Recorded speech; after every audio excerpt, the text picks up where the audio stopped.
Well, good morning. Let's talk about Tourette syndrome. You may know, was diagnosed with Tourette's at the age of 6, and I've been pretty open and verbal with my tics and verbal with my story. But what I want to do this morning is I want to introduce you to a 17-year-old young man named Callum, who is from Pennsylvania and has a case of Tourette's, which, as a patient, as someone who has Tourette's, I find Callum's case to be both fascinating and frightening. And I want to use those words and I want to create a safe space for everyone to understand that what you are about to see may be uncomfortable for you to watch, but it is Callum's story. Callum has a severe case of Tourette's. He has an aspect of Tourette's known as coprolalia, which can be the use of profanity. He doesn't mean to curse. He's not intending to curse, but he may end up cursing. Okay, so he also has sometimes been self-injurious, as it's known. So he sometimes will punch himself. It's all a part of having Tourette's. His family has gone on this wild ride over the last several years to get the diagnosis of Tourette's, to understand what it is that Callum is dealing with. So that's kind of just a scene setter for you. I'm going to bring Callum in, and then Callum and I are going to have a conversation about what it is that he deals with on a basis. So here comes Callum.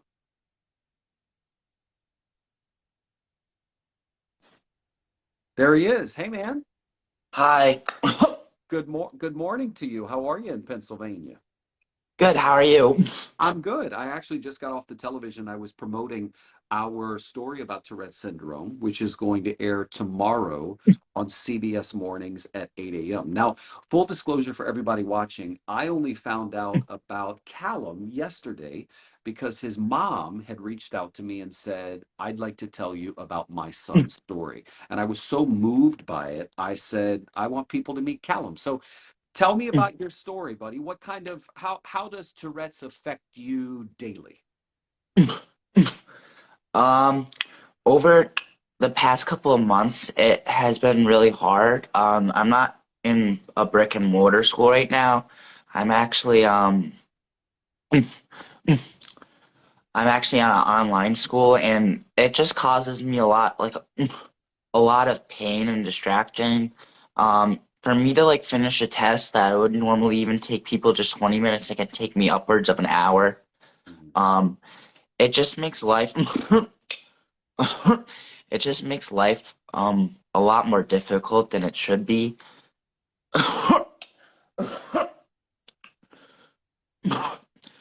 Um, and the main thing about my tics is recently I developed a tic where I punch myself, um, or knock on myself, and it has gotten to the point where it's very painful, and I've never really had this much pain before when it comes to my tics until like 4 months ago. Um, so I struggle a lot. Just I struggle a lot like doing stuff and like normal tasks. But I get through my days, and it's not just my Tourette's, but I also have OCD, so that also plays a factor in it. As I'm listening to Callum, I'm starting to feel myself want to tick. I have a tongue tick, Callum, and just talking about Tourette's with somebody can induce my tics. I know your mom sent me a video. She sent me several videos, which you were okay with me using, and your mom was as well. And one of the videos shows you wearing a helmet to protect yourself when you're hitting yourself in the head. And it also, you had like some gauze wrapped around your hand, and I would assume that was to protect your hand. How much of the day is dictated by the Tourette's that causes you to hit yourself? How often does that happen? Um, it really depends, but at least once a day, I do have a good 5 to 10 minutes where it's just constant punching. But I would say I can't go 10 minutes without punching myself, and Um, it happens at least, I'd say, 5 to 10 times each hour. 5 to 10 times each hour. When were you diagnosed? How old were you? I was I was actually I just turned 14 years old at the time. It was actually this will be my third year. I had just got diagnosed. I wasn't just sure the specific day, but it was either the day right before or the day right after Halloween. So it's So my you three got year. you got Yeah, so you got diagnosed as a teenager, and then I know that you were in and out of the hospital because you were having this throat tick that kind of made your throat close and you were having trouble breathing. Why don't you tick through, no pun intended, tick tock through all of the ticks that you have. List them off for me. um, I don't know if I'm gonna be able to list all of them, but I have currently I have a one where I punch myself. That's a really big one. My clicking on my tongue and my laugh. I've had that for a while too. um, One of my tics that I've had for a long time, even before I got diagnosed, is I actually my like it's like kind of like my toes are like this and they flick off each other. Um, and then I have some coprolalia, um, And which just include just for people who don't know, coprolalia means sometimes you will have outbursts verbally that includes profanity, correct? yes. Okay, okay, understood. Keep going. Um,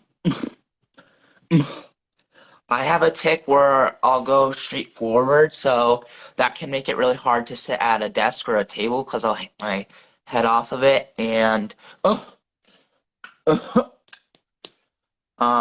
I also just have a lot of tics with my hands where they're always moving. Yeah. I also crack my neck a lot and my hands a lot is one of my tics. Um, but yeah, I have fuck off. What? Um, Are you like on any medication? Um, right now, for my ticks, I'm only on Intuitive, which is a blood pressure medication. It's actually just the time release version of guanfacine. Okay. Um, but that's I've tried many different medications for my ticks specifically, and they just haven't really helped that much or even have made situations worse. But yeah, the main one for my ticks um, is guanfacine, and honestly, for me, that was a really big deal because my big tick that got me diagnosed was my breathing tick, where I sounded like Darth Vader breathing in, and it hurt my throat. But when I started that medication, I'd say it decreased my tics by a pretty good amount, and I'm really thankful that that medication at least worked. And I'm also on anafranil for my OCD. Mm. Yep. Yeah. Um, You know, a lot of times for people watching, people with Tourette's can be diagnosed with OCD. They can be diagnosed with ADD. They can be diagnosed with ADHD. I was. Hope is on the horizon for Callum. Callum, his family just found out, was approved for a device to be implanted into his brain. How do you feel about that? Are you excited about that? yeah, I'm very excited. So I met like a wonderful group of people who are treating me at Mount Sinai. I would also like to thank Dr. Shahed because she's the one who has really gotten this going for me, and my other neurologist, Dr. Lubar, who got me in contact with her. I'm really going into it. Even if my tics decreased 30%, that would make it so much more livable. Um, I take so many hours throughout the day. It might be upwards of 6 hours. So even just to get 2 hours of my day back, uh, That would be wonderful. And that the thing about this is it's not a cure for Tourette's. So I have to go in understanding that that it might not cure me, um, but it's a treatment. So it's and hopefully it helps. And I've talked to especially Dr. Shahed, and she believes that it could definitely help me. Well, I want you to know that when the story airs tomorrow on CBS Mornings at 8 a.m., you are going to see a story about a man named Alex who was your age when he was suffering from tics as severe as you have them, and in some cases worse. And he had it implanted, and I want you to know that he basically does not tick anymore. So I actually do have somebody in my area who has had DBS. I've actually met up with them, and it really helped them a lot. Yeah, so I'm super excited about this for you.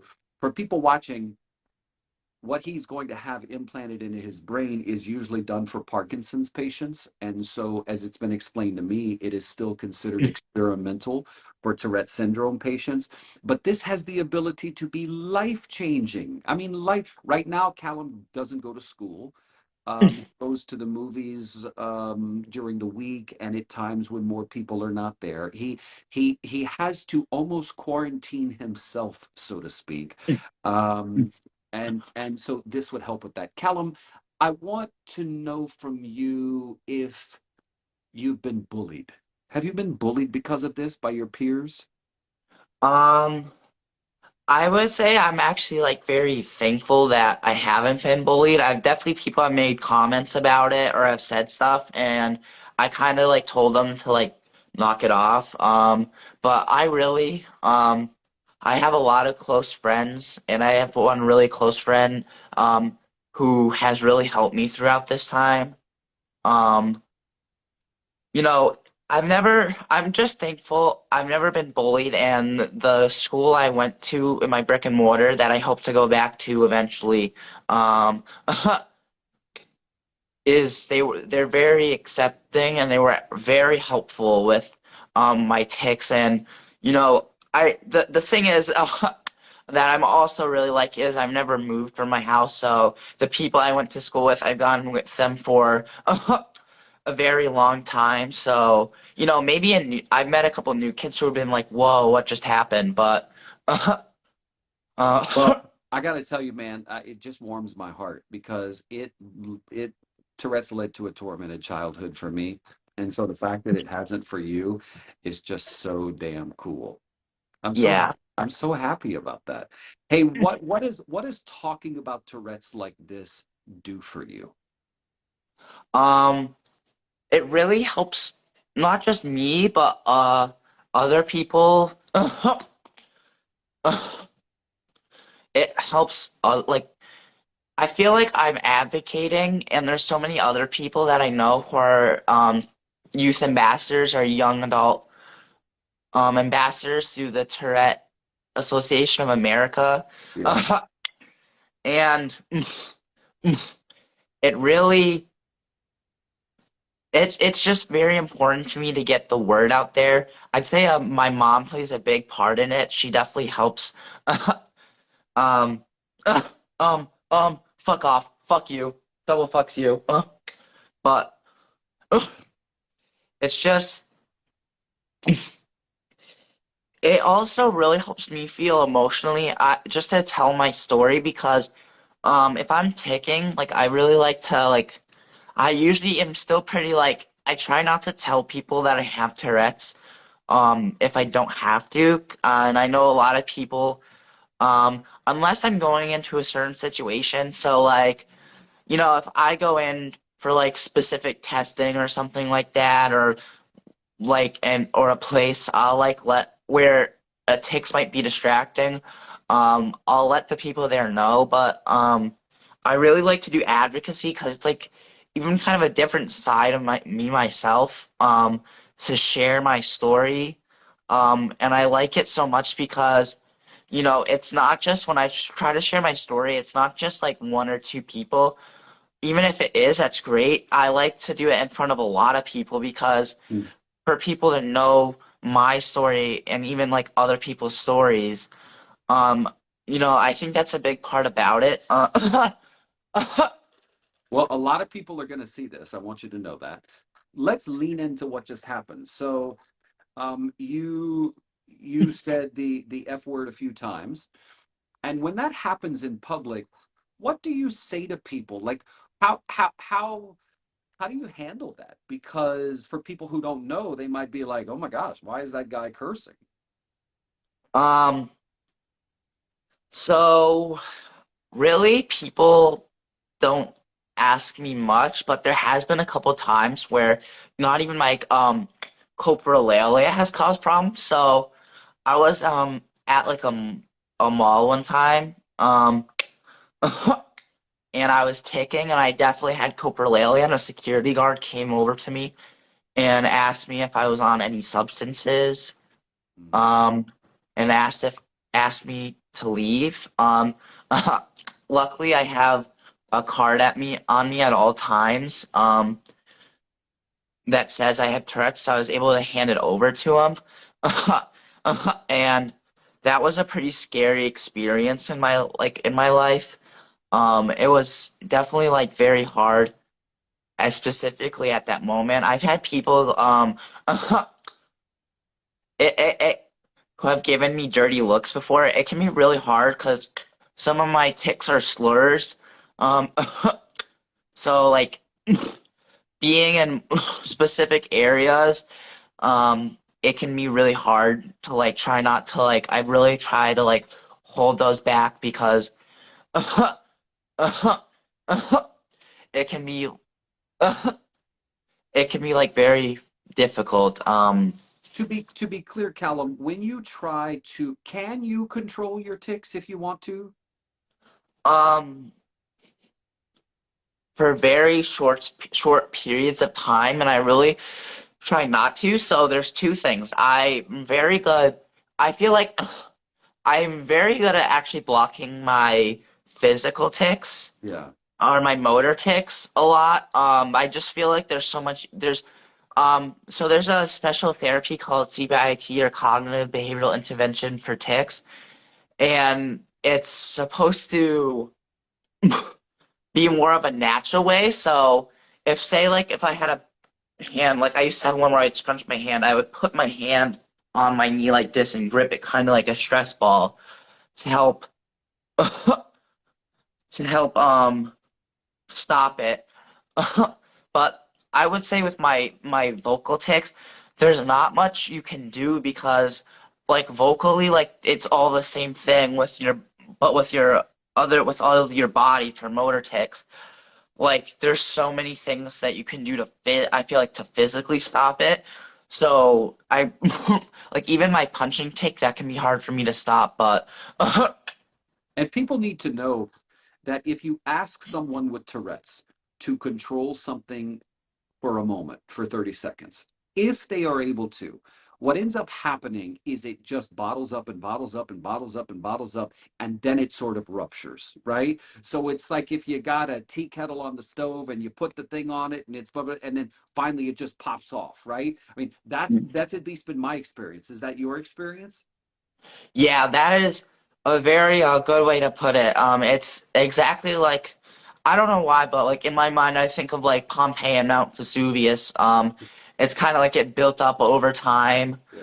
Um, where like I don't know if you've ever gone to an arcade, but there's a game where every time a balloon pop, it will blow up a balloon until it pops. Um, Exactly. and so before the ticks, there's specifically the premonitory urge, which is like the feeling before you tick. For me specifically, it's like if I try to block a lot of ticks at once too, not just one, it's like sometimes it feels like I have if as if I'm being like bitten by thousands of bugs at a time. Hmm. Like starts to become very stressful. And even like it's like a cough sensation. So like the way I like to describe it is if you have time is to, if you're doing a staring contest when you have it, try not to blink for 30 seconds, and that burning feeling can is a pretty good indication of what a premonitory urge is. Or say you're trying to hold in a cough or a sneeze, like how that feels, like that pressure building up on your nostrils, if you hold it in, and the little tickling sensation. But sometimes the premonitory urge can be pretty bad, but um it's just a build up. It's honestly for me, it's not really even safe for me to, I wouldn't, it's not safe. It's not worth me taking the risk. Maybe a couple months ago, I would try to hold it in a little bit, and it's honestly pretty discouraged that you don't hold it in. But I see a couple people in the chat who also have Tourette's. They can agree with me. There's certain situations where you just feel it's like you have to hold it in because you're just afraid to be judged. And there's definitely a lot of anxiety that comes along with it.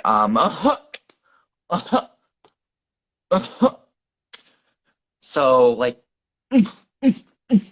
fuck you. Well, listen, my man, this is a judgment-free zone.